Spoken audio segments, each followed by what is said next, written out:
portray this human as real as possible. I mean, I did what I always do when I study my characters or I do a scene or work on a project, film, TV.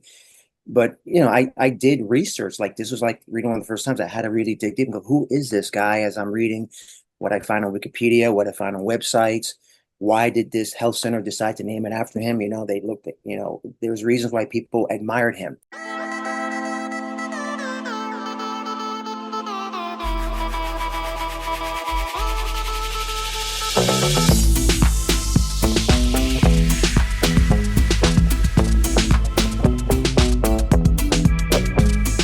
Hey everyone, I'm Jana N Nagase from your Jana on Camera, and today I have the pleasure to be talking to this Latino actor, very experienced, very talented, Danny Arroyo. Hi Danny, how are you? I am wonderful. Thank you for taking the time to sit here and chat with me. I really do appreciate it. No, thank you for giving me some time to talk to you and to talk about this character that you like. It's you being like, let's say, doing this campaign for outstanding guest actor in a drama series. I'm just reading so I don't get that wrong. Oh, good. Yeah, I'd have to read as well too. Sometimes it gets confusing. What am I up for? I forget. So yes. Can you talk a little bit about like your character and like was the inspiration based on, and how was it for you to be part of this series, being a guest actor on the series? Yeah, so I had the good fortune of auditioning for this role here. I never heard of Tiburcio Vasquez. That's the character that I was playing. The thing is that I had heard things like Vasquez Rocks. I might have heard around the way of like maybe the Tiburcio Vasquez Health Center. Like I've heard of his name around, but I never really took the time to look it up. So when I read for it and got the gig and was reading about how this guy in the breakdown was a guy who cared very much about the Mexican culture. And he would, in essence, rob from the rich who were stealing, the land from Mexico, especially here in Los Angeles and California. And he would try to give back to the poor. And I was, it's very Robin Hood. It's very like Zorro as well, too, which I did find out that Zorro is loosely based off of what Tiburcio did. So I really got into it. I did some studying before I got onto set and just did this character. Found out that there is a Vasquez Rocks, which we wind up filming in, where Tiburcio would hide out with his gang when the sheriff and everybody was looking out for him, and we filmed at this location. So I felt almost a responsibility to really kind of portray him as truthful as possible. They said he was a very charismatic guy, very gregarious. People really liked him, and he had a few flaws. He had some weaknesses. I mean, they did accuse him of killing some people, which that's unforgivable. And he had a proclivity with the ladies, even if they were married, So I had to find that fine line between him crossing over the line, but also he had good intentions, So I had to play that up. So I focused on the charisma, and I focused on believing that what I was doing was right. Like you never look at yourself as the bad guy. You always look at yourself as I'm doing the right thing. It doesn't matter if I do other weird stuff. So it came across great, I think. People seem to really kind of like I had some people reach out to me in comments saying, we loved what you did there. The show is called The Wild West Chronicles. I know you used to ask me that. The Wild West Chronicles, and it's been around for 4 years. And I've had friends that go, yo, I saw you on TV, and damn, I've heard about Tiburcio. This was really great. You did a great job. You made me feel bad for him, regardless of the fact. So I feel very gratified. I thank my acting coaches and my teachers who over the years have helped me to just kind of become this actor who really takes his work seriously and studies and tries to find the nuance in the characters and what do they really mean when they say this, but they really are meaning that. And I hope it really comes out that way when people see it on TV and streaming. Yes, I'm glad that you humanize, let's say, a bad Perfect guy. word. You know what I mean? Perfect. Well, yeah, that's exactly right. Yeah. Yes, I think that this is part of like being an actor. Trying to not just. I know he's a bad guy. It's kind of a bittersweet feeling, but at the same time, he has some good. And then you just humanize him and you feel sorry for him sometimes. Yeah. And he seems to have really given that in real life, been that person. Because, like I said, there's a health center named after him. I think there's a school named after him. And you have the Vasquez Rocks, which is very famous right here in California. So his name still lives on even after all these years, even after what they say he's done, you know? Yeah, yeah. We always have like this, like even nowadays when you see some bad guys doing stuff, and then they always have something good because they still have a family, they still have someone to care about, and I don't know, it's such Yeah. a mixed feeling there. It's a fine line. I mean, look, I'm a Sopranos fan. As much as you didn't like what Tony Soprano did, man, people just adored him for what he was and as a character. And he did some bad things, you know. Yeah. So, you know, it's a fine line, but I'm grateful. Yeah, playing this character, I know you did some rich research and everything. Did you learn anything about yourself, anything about Danny that you didn't know from before, or about your acting that you, oh my God, I'm able to do this? Yeah. I don't recall if I've ever played a real life character before. So that was a first for me. And I really took that seriously and trying to just you know, portray this human as real as possible. You know, I mean, I did what I always do when I study my characters or I do a scene or work on a project, film, TV.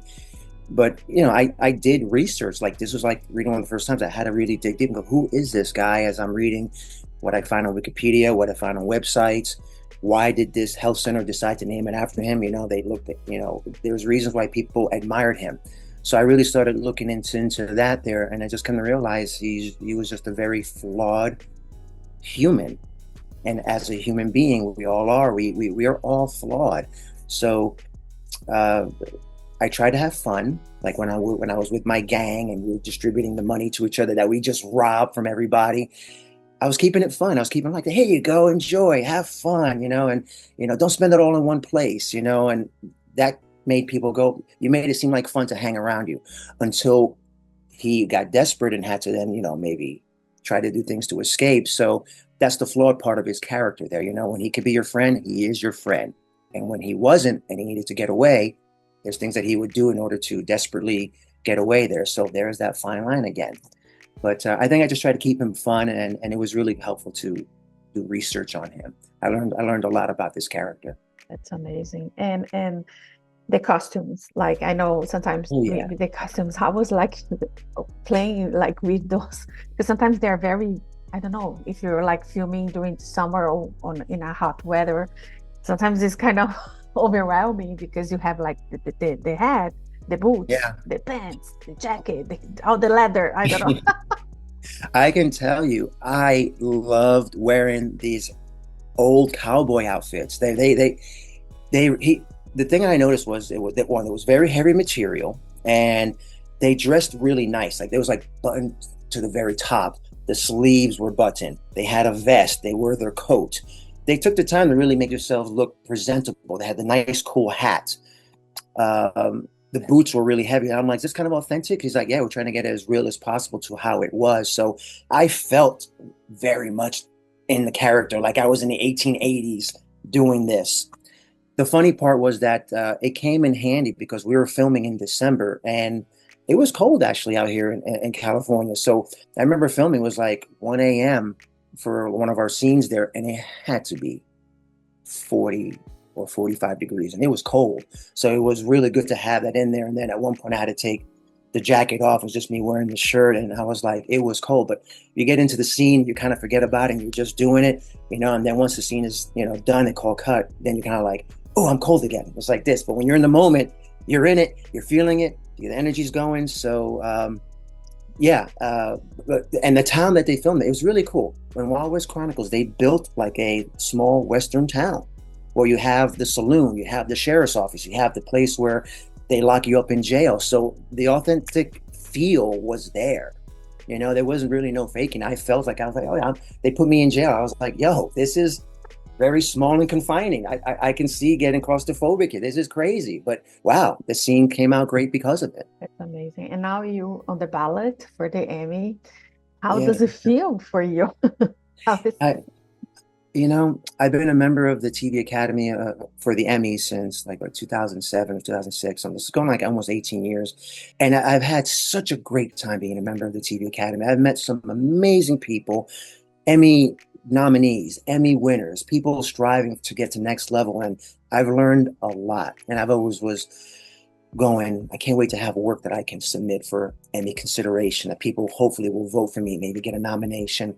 So I've had the good fortune of having some of my work over the years go up on the Emmy ballot, but I'm really particularly proud of this one, being on the ballot for this one here because of the work that we just talked about that I did, trying to portray Tiburcio as real as can be. And to see my name on the ballot there alongside names like, there's Kevin Hart and there's, Bryan Cranston, and there's, I have my name up alongside like Ryan Reynolds at one point. I'm like, this is wild. I'm saying, like, here is my name and along them. And it's a privilege, to be amongst my peers and people that I look up to that do great work. And there I am, and hoping that enough people watch it and, I don't know how else to word it, but gift me and give me that good energy and actually vote for me and I get a nomination. It'd be a dream come true. Yeah, that's amazing. I love it when Latinos we do like some good work in front and behind the cameras, and I think it's everything we need to celebrate all the time, because I think it's so good. You know what I mean? So good when it's Brazilian, Puerto Rican, Mexican. For me, it doesn't matter. I'm Brazilian, but I think we are all Latinos, and we should celebrate us. And you have a wonderful career. You've been very committed to the academy, to the Emmy, the TV Academy. Let me rephrase that. And how is important for you to be part of an association like that, to be, you know what I mean, to be a member of something like that, because it's very important, you know what I mean? And then also like to be among your peers, like you said, but how is important for you and for any actor career? Yeah, well, it's a great question because the Emmys is the elites of the elite as far as television awards. Television meaning what's on TV, obviously, streaming, what you find in the Netflix or your Hulu's, whatever that you catch on streaming channels, but it's all played on TV. And even now you have web series. So it's the elite of the awards when it comes to TV, like the Oscars are for movies. And to say that I'm a member of this and that my vote counts towards everybody else, everybody that you ever seen win Emmys in the last 20 or odd years or so, I was a part of that. I helped vote for these people here. And what I really love to do is I love to celebrate my friends. I've made so many friends there, and I really look out for my friends. And I'm like, I'm always going to vote for you because as friends, we need each other's support. And all it takes is maybe my one vote to help a friend get that nomination, and their career will change. Their life can change because of that. And I just feel a responsibility to support the hard work that I see everybody do that hasn't quite maybe made it to the level of, I'm working for Warner Brothers, I'm working for Sony, I'm working for these big shows, but they're doing what they can to try to get there. I just feel like I want to give back and go, you have my support, you have my vote, and hopefully that will help get you to the next level. In return, hopefully they look out for me as well too, and that'll help me get to another level as well. So it's all about looking out for each other, whether we're all Latinos or we're just friends or we're all just, actors trying to get to the next level, we're helping each other out. Yeah. I know that you're very like influential member. You produce a Latino event there. Can you talk a little bit about it? Or Wow, yeah. That's great. Yeah, I had the good fortune. I was part of the diversity committee, and I pitched to them, can we celebrate an evening where Latinos are in their elements and doing excellent work in television? And they went, great, let's do that. So I was able to reach out to the heads of the main Latino TV networks, like your Univision, your Telemundos, your Estrella TV, and maybe 3 or 4 others. And I got the heads of the companies there, the president or the vice presidents, to come on in and to speak and talk about how television is changing thanks to the Latino influence, and just how important our numbers are compared to, let's say, numbers that NBC, ABC, CBS has. And sometimes, I think it was Univision, for example, they have more viewers than those huge networks. You know, our viewership matters. Our vote matters. Our demographic matters. So that's what that evening was about. And it was a huge success. We had a full house. I think like almost 600 people showed up, and they got to listen to me host and speak to to these presidents and vice presidents, giving great advice. And I even had my publicist Jazz come sit in as well too, as the only female on the panel, and a Latina, and the publicist, talking about how her influence has helped the TV stations find talent, and how she's able to help nurture talent through her publicity company, Espada PR. It was a great evening. So I'm really hoping to be able to do a part 2 on this, you know, since things have changed now with streaming, and just how viewing has changed in today's world. So I'm hoping that does happen. We need it. It's time. I hope so too. I hope so too. Maybe have you come on board, you know? Yes. You know? Oh, yes. We can bring some Brazilian, some Yeah, caipirinhas. absolutely. Oh, yes, for sure. I mean. So, and aside from this project, anything that you're working on that you can talk about? Anything that you're producing, directing, acting? Yeah, I've had the good fortune. I have almost 100 film and TV credits to my name over the many years that I've been doing this here. It's crazy how time flies, and when you look back, you go, I forgot that I even worked on that. I mean, it's wild.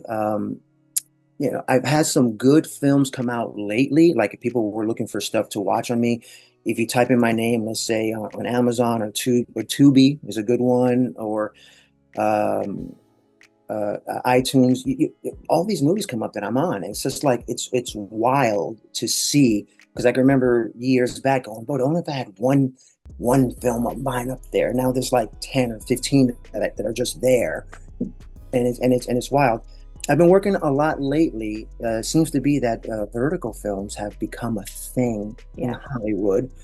I don't know if we have time to really go into it or not, but it came out maybe a couple of years ago, and it's absolutely just taking over right now. There's so much vertical work out there. So I've been doing a lot of that lately, and still working on mainstream-y, you know, like I did an episode of Pulse that's on Netflix. I played a doctor there. Yeah. I worked on a Vince Gilligan project that hasn't come out yet. I did an episode there. So I'm still working on big projects.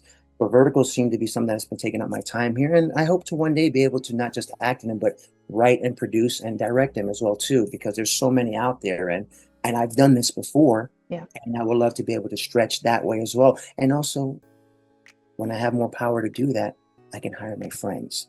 And that's really what I want to be able to do. The people that just need help, need that extra helping hand, that little extra kick in the butt to be like, come on board. I got you a role here. I got you this. Here's a little extra money, get you some footage. So I definitely want to give back and help serve and help others as I am elevating, and I can give back. Yeah, that's amazing. You mentioned vertical. It's really funny because like lately I've been covering a lot of their projects, and they're like not super high budget, but it's so well done movies directed by good directors, like the actors, like a really, really good materials there.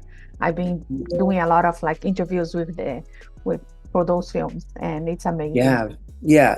Like I said, they're doing so well. I mean, I think the last 3 that I've done, I was checking out the numbers. There was like 33 million views, 45 million views. I mean, it's wow, but it's a worldwide. I mean, people are kind of ravenous and hungry for these. So I don't think they're going anywhere for a while.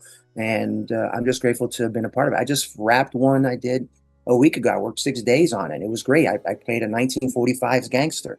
You know, the consigliere to the Don, the Godfather. That was his second in command, protecting him, his bodyguard, giving him advice, and it was great. Wearing the gangster hat, the gangster clothes and stuff. It was so much fun. That's fun. And for us to wrap it up, yes, if you have to give an advice to Latinos, young kids that want to pursue a career in this business, what advice would you give to them? Yes, and this is always important for me. I have a lot of people ask me this, and I'm actually called in to like speak to people and talk about this. First and foremost, you got to take classes. You know, let's make sure you understand this is Find your scene study classes, find your improv classes, find your audition technique classes, because you can be Marlon Brando, you can be Meryl Streep, but if you don't know how to audition and you're looking over here while you're auditioning, the camera's facing you here, they're not going to see your beautiful face, they're not going to see your work, they're not going to hire you because you don't know how to audition. But I think most important is, as an actor and as a human being, to get out of your own way and to get out of your head. You have to really believe that you are worthy and deserving of the success and the dream that you are trying to achieve. You have to believe you're worthy of that. You have to believe that you are enough. Stop overthinking. Stop when you finish an audition going, oh, it was terrible, I'm so not good. Or if you didn't get an audition, you didn't book something, stop thinking that it was because you were not good. There's a million reasons why you didn't get the job. You weren't tall enough. You weren't short enough. You weren't this. You weren't that. They needed blue eyes. They needed green eyes. The stuff that you can't control. The only thing you can't control is your performance. And you get good at your performance by going to classes and by being confident. And when you make a choice with your acting, stay confident with it. I made that choice. That's my choice. That's my truth. You run with it. And if you didn't get the job, be grateful that you had the opportunity and get ready for the next one. Because I can't tell you, when I was younger, I used to think about my last 3, 4, 5, 6 auditions I didn't get, and it used to just beat me up. And then I would carry that into the new audition, and you wonder why I wasn't working. And so I learned to get out of my own way. Walk with confidence and know you are worthy and deserving, and that you are enough, and that you are talented. And you will start working more. You'll see. Amazing. Danny, it's amazing to be talking to you. I hope we can meet in person one day. I hope so. I hope so. And I just want to thank you so much for your time. Muchas gracias. Muito obrigada. And a lot of success. And here, rooting for you. Thank you so much. Muchas gracias. I appreciate you. I hope I meet you soon. Yes. If you like to support or continue to support Jana on Camera, don't forget to subscribe, like, comment, and share the videos.